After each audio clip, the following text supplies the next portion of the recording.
Shalom, bagaimana kabarnya hari ini? Saudara-saudaraku, kekasih dalam Tuhan, dimanapun saudara berada, kita bertemu lagi di ibadah doa malam GBT House of Peace yang kami singkat dengan Hope, ya, gereja penuh kedamaian, ya, Hope, masih ada harapan di dalam Tuhan. Saudara, saya mengasihi saudara dimanapun saudara berada, karena Tuhan mengasihi saudara. Hari ini, walaupun kita cuma online, tapi saya menyapa pada saudara.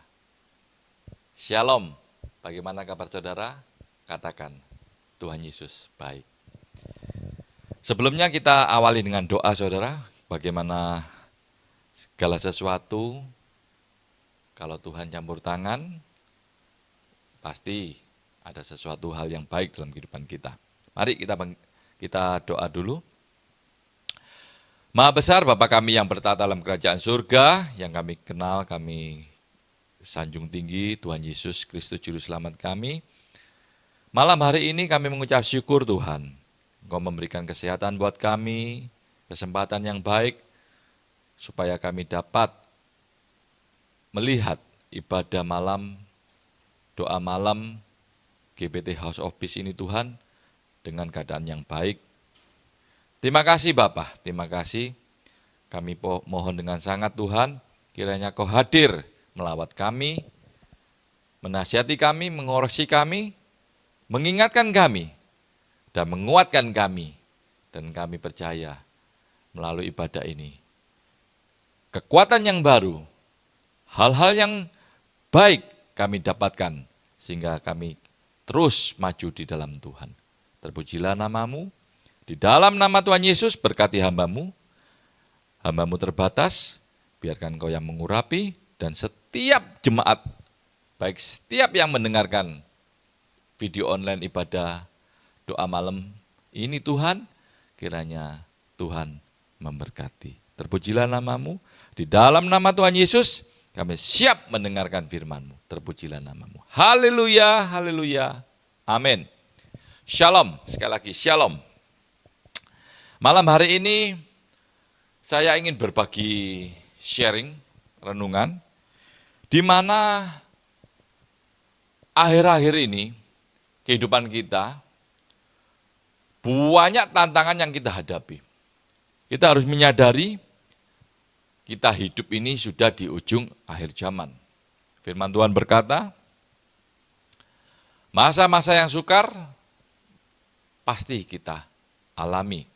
Ya, tanda-tanda akhir zaman semakin hari semakin jelas, maka dari itu kita harus benar-benar mempersiapkan diri kita, menguatkan hati kita, iman kita, supaya dalam pengiringan kita kepada Tuhan, pada akhirnya kita memperoleh mahkota kehidupan.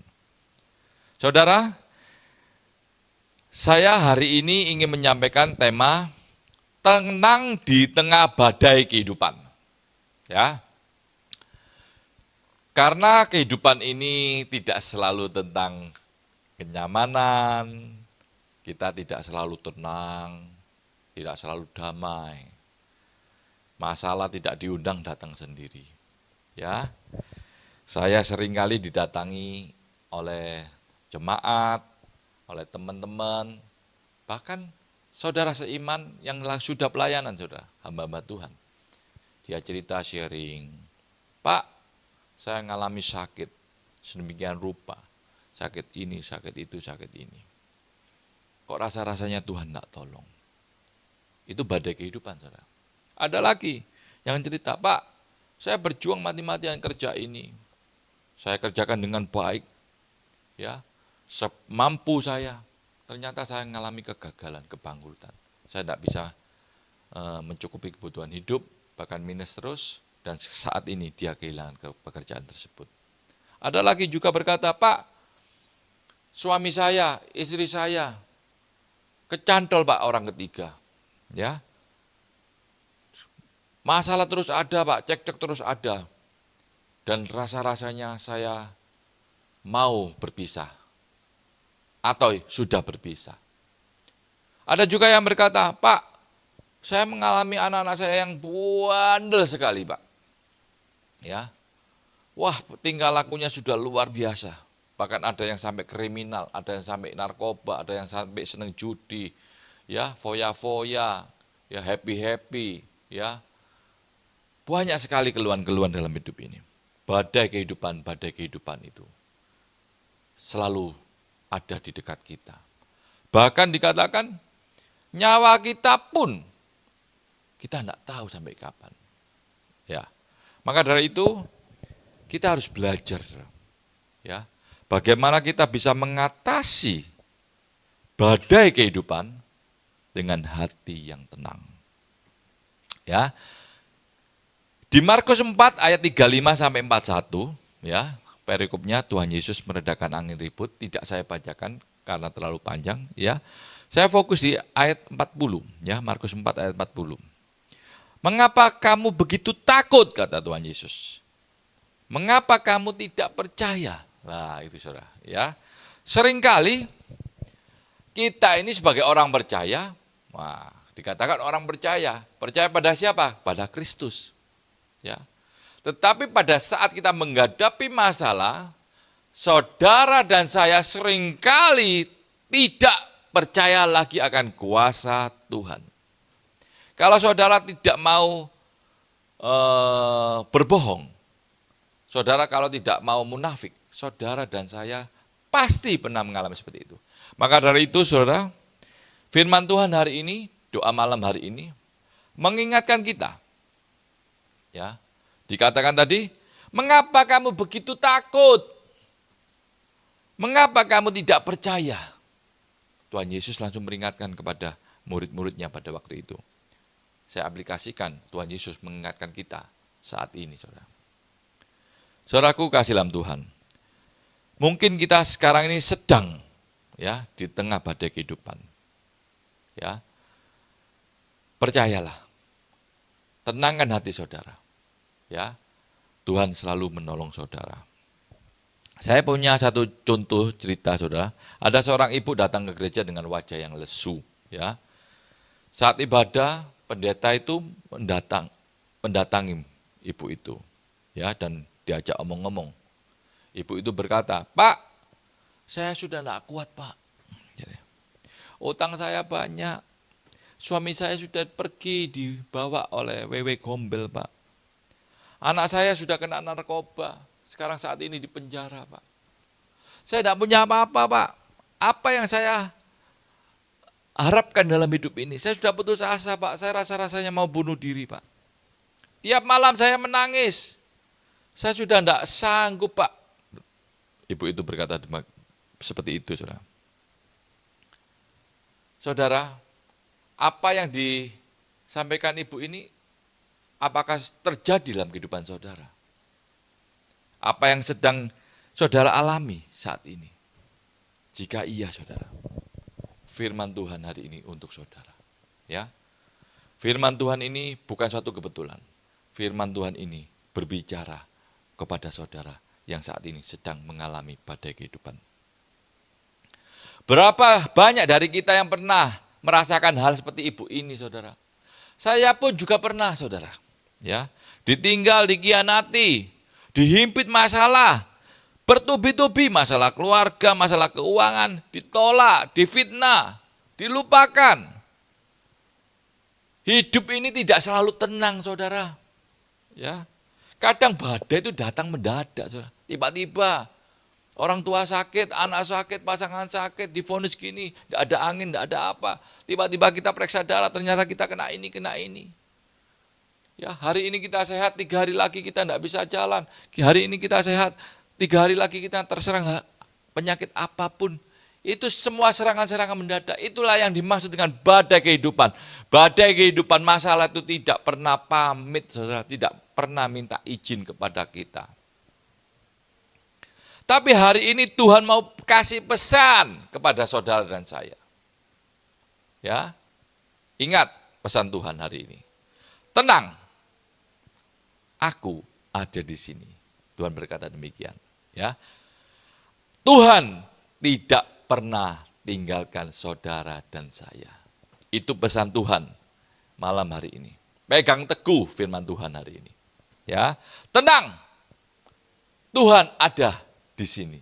Tuhan ada di saudara. Tuhan tidak pernah meninggalkan kita semua. Saudaraku kasih dalam Tuhan, badai bisa datang. Ya. Di ayat 35 sampai 41 dikatakan, ya. Cerita itu kan panjang Saudara ya. Badai itu bisa datang loh. Sekalipun Tuhan Yesus ada di dalam perahu itu loh Saudara. Betul enggak? Coba Saudara baca. Ya. Tuhan Yesus berkata kepada murid-muridnya, marilah kita bertolak ke seberang. Ya. Tapi dalam perjalanan badai besar datang. Ya. Perahu hampir tenggelam. Tuhan Yesus tidur. Saudara. Saudara, badai itu bisa datang loh walaupun kita sudah taat. Badai itu bisa datang loh pada waktu walaupun kita sudah melayani. Saudara. Segala kondisi apapun badai itu bisa tetap datang. Murid-murid Tuhan Yesus taat loh pada Tuhan Yesus. Ya. Tapi tetap kena badai. Kadang kita salah pikir, Saudara. Ya. Kalau saya ikut Tuhan, kita sudah melayani Tuhan, ya. Kita sudah berkorban untuk Tuhan, ya.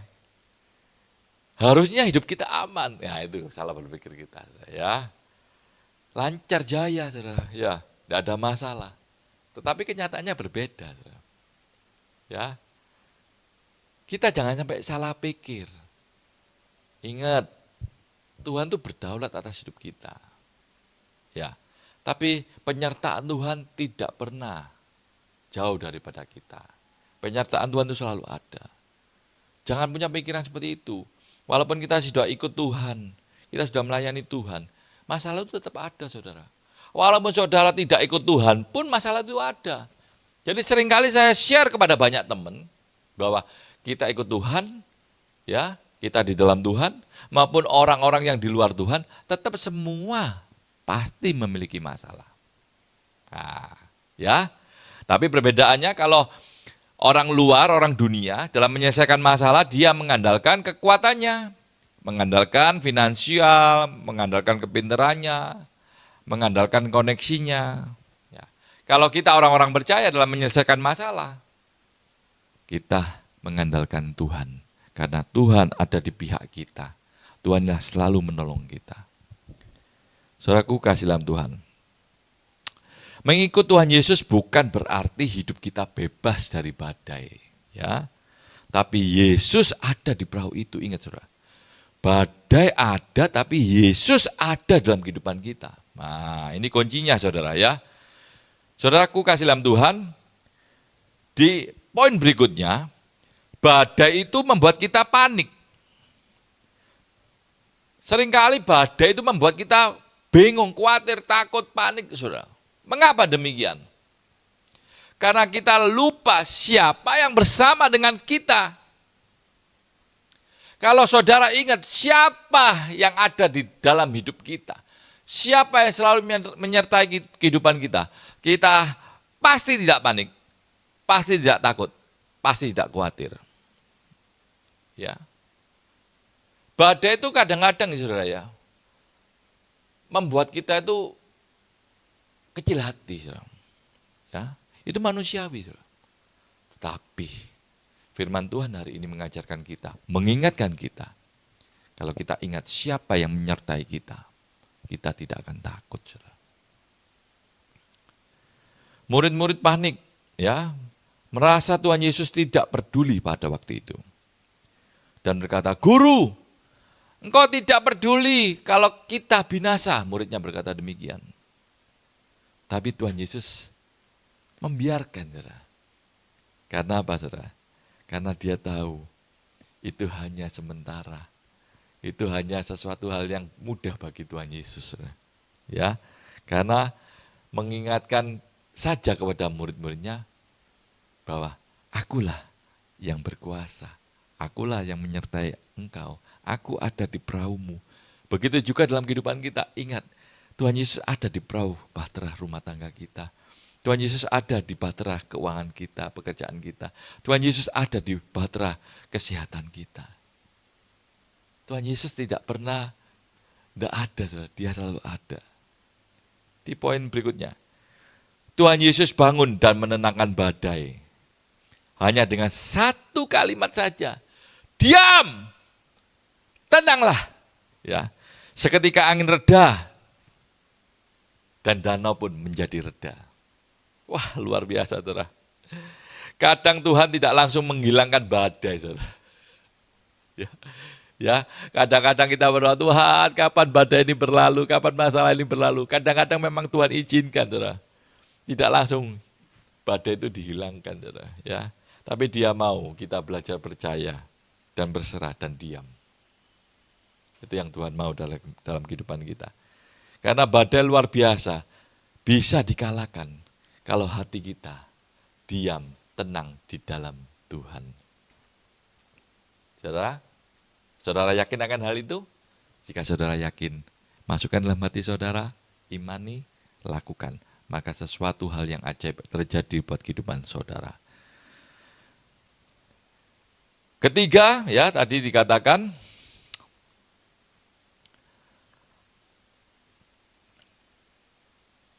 ada 3 kebenaran yang menguatkan di tengah badai.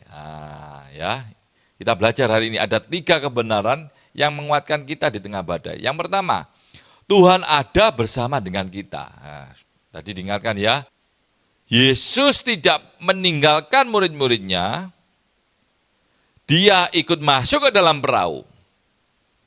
Ya, Mazmur 23 ayat 4 dikatakan, sekalipun aku berjalan dalam lembah kekelaman, aku tidak takut bahaya, sebab Engkau besertaku. Saudaraku kasih dalam Tuhan, ada kisah nyata yang saya ingat ya. Ada seorang bapak itu kena kanker ganas, saudara ya. Dia tiap malam menangis ya. Dia tidak punya istri, tidak punya anak.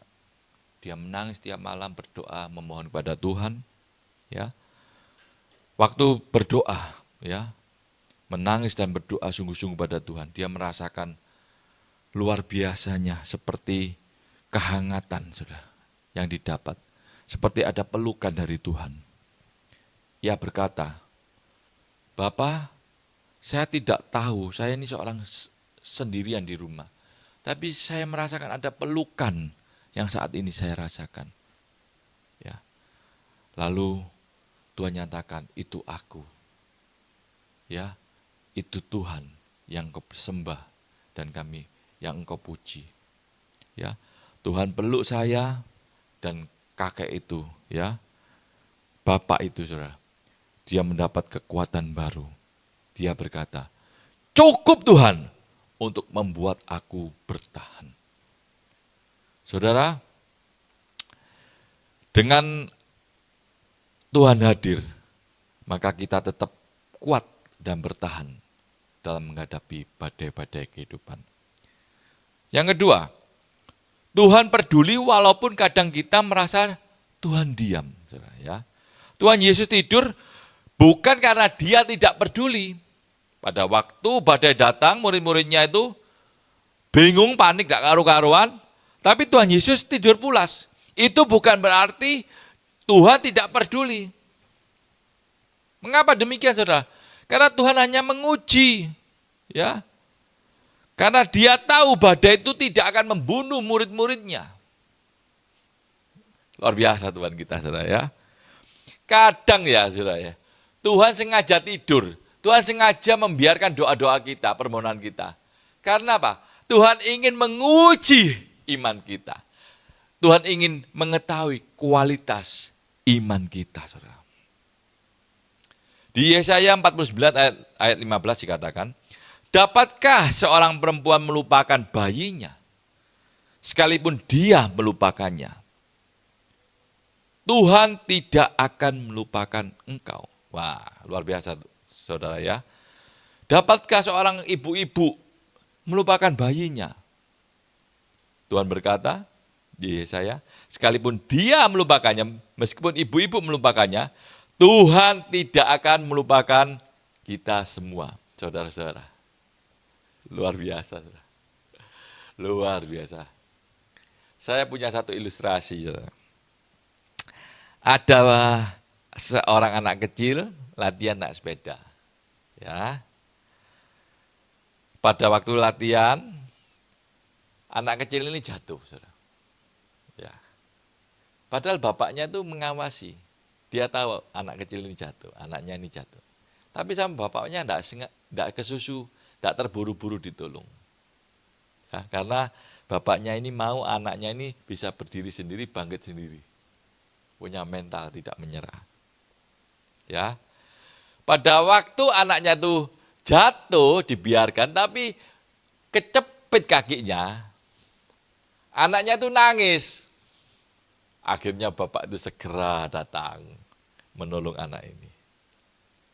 Itulah Tuhan kita, saudara. Kadang-kadang Tuhan itu membiarkan ada waktu. Tuhan kadang-kadang membiarkan melihat kita, reaksi hati kita. Karena Tuhan ingin tahu kualitas iman kita.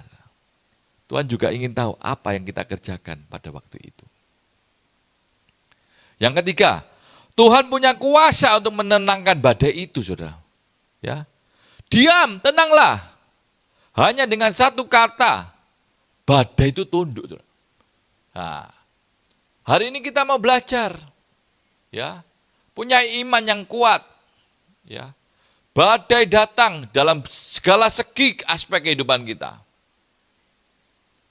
Cuma Tuhan berkata, diam, tenanglah, badai itu akan diam. Saudara, ingat, Tuhan punya kuasa. Tuhan maha kuasa, saudara. Ya, maka dari itu kita harus menyadari betul. Segala rancangan Tuhan, ya, semua kemahakuasaan Tuhan itu melebihi akal kita, melebihi rancangan kita. Pikiran Tuhan tidak terselami. Tuhan bisa mengadakan apa yang tidak mungkin menjadi mungkin. Percaya, saudara? Saya punya satu contoh cerita lagi, saudara. Ya, ada seorang ibu single parent, ya, ditinggal suaminya, ya, meninggal, dan anaknya tuh sakit ginjal parah, saudara. Ya. Ibu ini bingung, ya. Suaminya meninggal, anaknya sakit keras, dia butuh banyak biaya. Ibu ini kerja siang malam, saudara, ke laundry, kemana, ke pasar, kerja apapun untuk menghasilkan uang. Ternyata apa yang dihasilkan tidak cukup. Bahkan untuk kehidupan pun tidak cukup, apalagi untuk membiayai anaknya yang sakit ginjal. Ia nyaris putus asa di tengah tangisan badai kehidupan itu, saudara. Singkat cerita, pada waktu dia jalan pulang ke rumahnya, dia mendengar satu pujian dari tetangganya yang mengadakan komsel atau persekutuan di rumah tetangganya. Ada pujian berkata, dia sanggup, dia menolongmu. Gitu ya. Tuhan sanggup menolong kita. Pada waktu itu, pada waktu jalan pulang itu, ibu ini mendapat kekuatan baru. Ya. Tapi dia berkata, Tuhan, bagaimana caranya aku dapat melewati masa-masa ini? Tolong Tuhan buka jalan.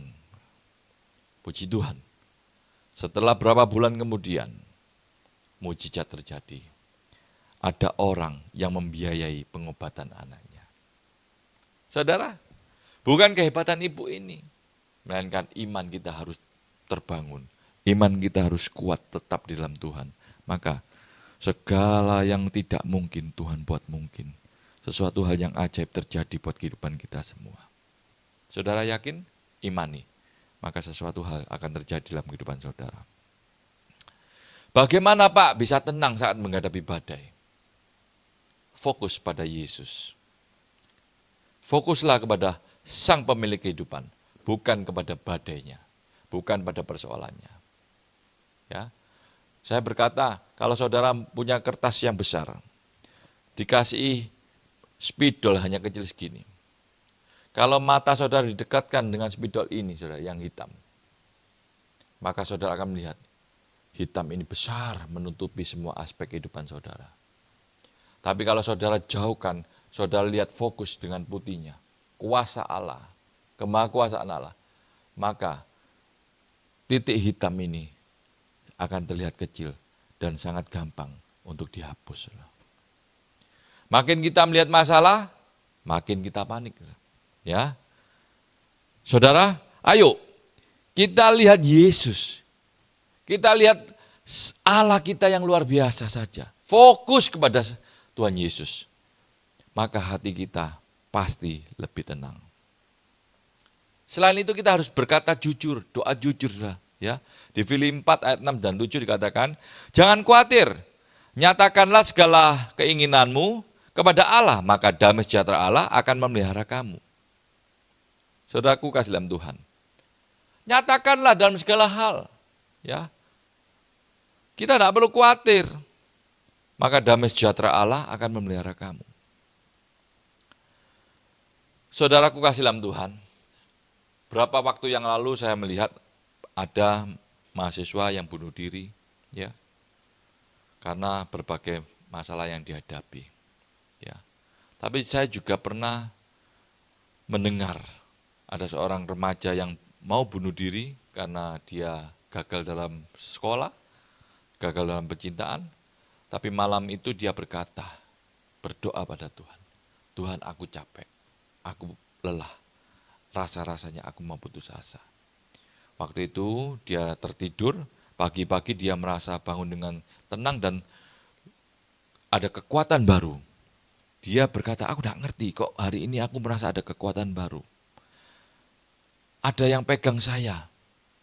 Ya, waktu itu dia langsung bangkit, ya, semangat lagi dalam hidup ini, ya, dan bahkan anak ini, remaja ini dipakai Tuhan untuk melayani remaja-remaja yang lain yang lagi berputus asa, yang lagi menyerah dalam hidup ini. Saudaraku kasih dalam Tuhan, kesimpulannya saudara, tenang bukan berarti badai itu hilang, ya. Tapi karena kita tahu siapa yang bersama dengan kita. Badai mungkin belum selesai. Mungkin saat ini saudara sedang alami. Bahkan saudara mungkin akan mengalami. Ya, segala badai-badai kehidupan. Bisa juga penyakit, keuangan, kerjaan, keluarga, masa depan yang tidak jelas. Itu satu hal yang pasti. Tapi Tuhan Yesus tidak pernah meninggalkan saudara dan saya. Tuhan Yesus mampu, sanggup menenangkan badai itu, saudara. Tuhan Yesus sanggup menenangkan hati kita, bahkan saat badai itu belum reda. Yakin saudara? Ya, bangkitkan iman saudara hari ini. Ya, mantapkan iman saudara bahwa badai itu pasti berlalu. Dengan hati yang tenang, kita bisa berdoa kepada Tuhan, maka Tuhan yang Maha Kuasa pasti menolong kita. Ayo, saudara-saudaraku yang kekasih dalam Tuhan, jika saudara lagi dalam pergumulan yang berat, ya, masalah yang bertubi-tubi, saudara ingin didoakan atau sharing atau butuh dukungan dalam hal-hal yang lain, saudara dapat menghubungi GBT House of Peace. Ada nomor HP yang tertera atau lokasi yang tertuju. Kami hamba-hamba Tuhan akan siap mendoakan saudara, akan siap mensupport saudara, supaya saudara benar-benar menjadi tenang, kuat di tengah badai kehidupan ini. Ayo kita akhiri dengan doa. Yakinlah saudara, doa orang benar besar kuasanya. Masalah saudara apapun, pasti Tuhan bisa buka jalan. Ayo kita berdoa sungguh-sungguh pada Tuhan, letakkan tangan kita ke dada kita doa memohon pertolongan daripada Tuhan. Terima kasih Tuhan atas kasih setiamu buat kami. Malam hari ini Tuhan, Kau ingatkan kami kembali bahwa kami harus tenang di dalam Engkau. Walaupun badai kehidupan datang silih berganti dalam kehidupan kami harus ingat Kami harus menyadari Engkau tidak pernah meninggalkan kami. Engkau selalu ada buat kami. Bapa Surgawi, kami meletakkan tangan kami ke dada kami. Kami mohon urapan-Mu, jamahan-Mu. Di setiap aspek kehidupan kami serahkan ke dalam tangan-Mu. Kami butuh Engkau Tuhan dalam kehidupan kami. Campur tangan lebih lagi dalam kehidupan kami. Belas kasih-Mu turun atas kehidupan kami, supaya mujizat-Mu, pertolongan-Mu nyata dalam kehidupan kami. Kami serahkan hidup kami dalam tangan-Mu Tuhan. Kami saat ini tidak lagi takut, kami tidak lagi panik, karena kami tahu siapa pemilik hidup kami. Terpujilah nama-Mu, di dalam nama Tuhan Yesus, kami telah berdoa dan mengucap syukur. Haleluya. Amin. Shalom. Tuhan Yesus memberkati.